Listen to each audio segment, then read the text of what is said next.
I'll turn towards Anthea, who can tell us a bit about your background, please, and then your sort of perspective on this project from being a disabled person and from having led those conversations with other disabled people about imagination, creativity, and well-being.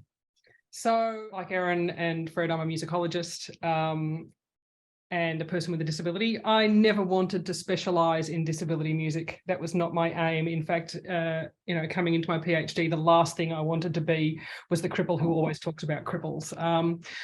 But that seems to be what I've become. And there's a very good reason for that. I started out in military music history, but, on the weekend I was playing with my all-disabled band that I play with, Bear Brass Asylum Orchestra. And I was playing in this really vibrant community of disabled musicians internationally and studying the sort of historical aspects of it sort of in my mind.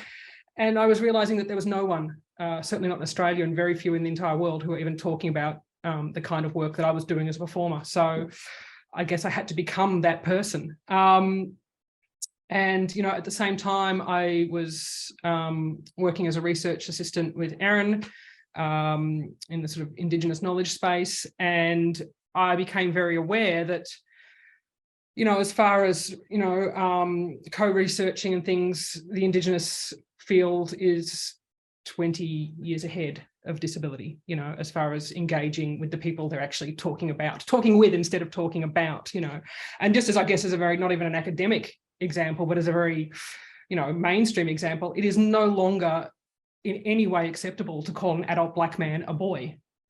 But people refer to disabled adults, especially intellectually disabled adults, as kids all the time.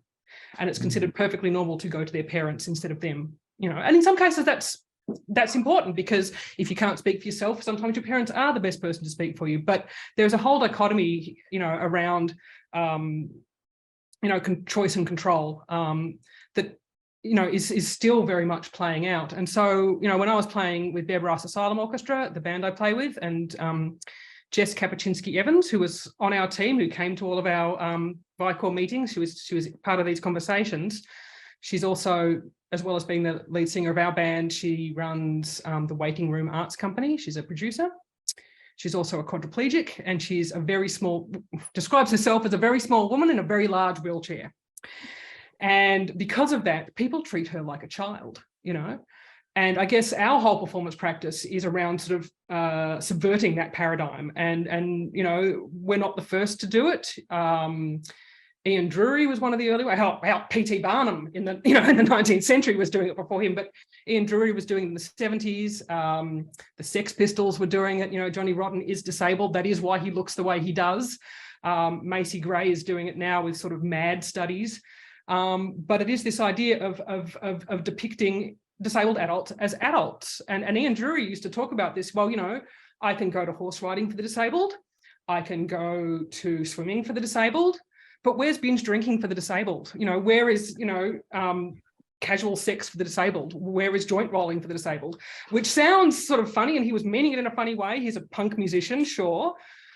But actually, we do have the right to make bad mistakes. That is actually how human beings learn.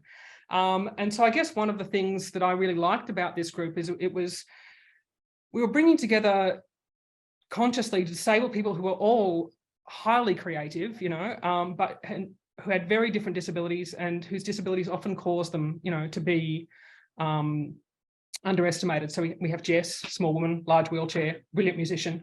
Dr. Melinda Smith, who is about to become dancer in residence at the VCA here at the University of Melbourne, who has cerebral palsy. She's got limited speech, but is a fabulous dancer and artist.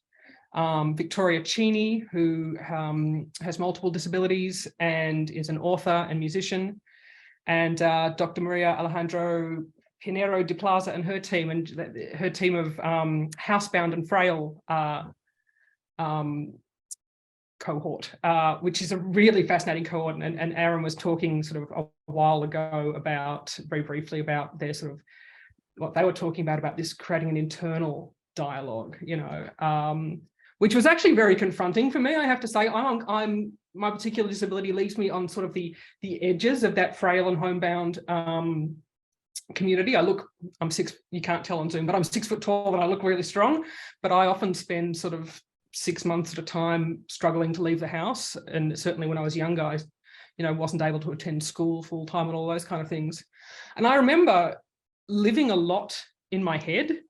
And I often worry that I live in the future and not in the present, which when you have a very difficult present to deal with is, I think, a powerful thing.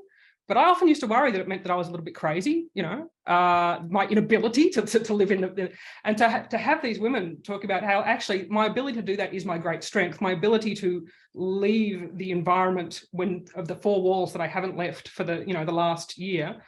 It actually made me realize that I actually have these skills for a reason, and that they aren't a sign of sort of a problem that was caused by my disability. They're actually a coping mechanism that actually makes me stronger. And so I guess, for me as a disabled person, it was one of those few times where I actually got to compare notes with others and see how they compared with others, if that makes sense, with the other two groups.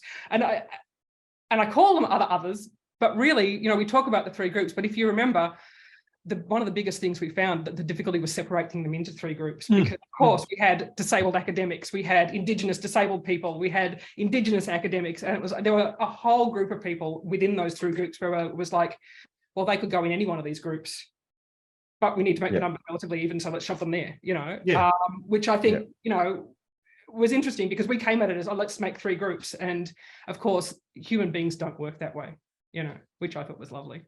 Yeah, and I think that's something which has been a bit tricky and unsettling at the outset, but really, really, it's a real benefit of our approach to have taken a really light touch and to not be overly prescriptive at the outset of how things are supposed to go. Just go step by step, make room for conversations to happen. And in those conversations, I can say personally, I've had moments where I felt quite uncomfortable, and I've had to face up to my ignorance, and I've had to ask questions that I might not want to ask if I wasn't in a situation like that. So just creating the environment to have these conversations has been so good. And I think it's really illuminated at quite a granular level, like real life stories that people have about our topics of interest. It's really brought them to life, and that hopefully we can capture some of that in the code book. switching thing, in those groups, English was privileged, sure, but it was not the only language that was spoken. Speech wasn't the only method of communication that was used. People had to grapple with strong accents, whether it came from, culture or disability, or, there was none. We all sort of had to meet in the middle to understand each other in a way that when you're sort of working with sort of like souls may not happen so much. And that really actually makes you stop and listen. Dr. Melinda Smith, I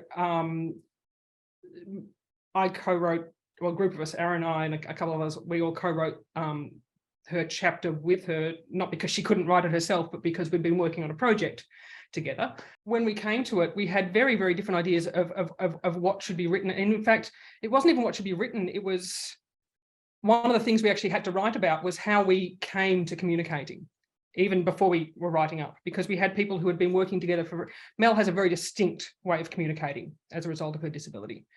Two of our members of the team, myself and Libby Price, have worked together with Mel for 10 years. And we also, have a long history of working with people with limited speech, or having friends and family members with limited speech. We had another member, Alon Ilsar, who worked with Mel for like a 1 year period and learnt over that time. And then Aaron came in the last, 6 weeks, and had to learn as we were creating a show about learning to communicate with Mel, which was a beautiful thing, because we were actually sort of building the idea whilst watching someone grappling with this. And I think I remember you, Aaron, saying something along the lines of, you came in the first time and she'd say something and it didn't sound like words, it sounded like sounds, but everyone else in the room would respond as if she was completely understandable, because by that stage to us, she more or less was. Sometimes, context is important, and you do have to sometimes ask her to repeat things. But yeah, so there was this lovely sort of layered learning curve going on at the same time as we're creating a piece of art about this layered learning curve that it takes, to communicate. So, you know, there were some lovely sort of synchronicities. And then we were going away and talking with you guys about that layered learning curve. It was, you know, yeah, I had fun. Thank you, Anthea. Well, maybe I'm just noticing the time. Maybe we can wrap up there. Hopefully that's been, or it's been sort of illuminating of what our project is and where we think we're going. But yeah, this book comes out early next year at some point, as soon as we can get it ready, but it will capture a lot of artworks, media, recordings, stories, research that I guess convey different perspectives on the topic of imagination, creativity, and well-being, and the varieties of them in Australia. And each one, I think, will like drill down into a particular setting or context or lived experience that will hopefully illuminate that in some detail. So I just want to say thank you to you three for your contributions and for letting me be involved in this amazing project. It's just been so interesting. I've loved it.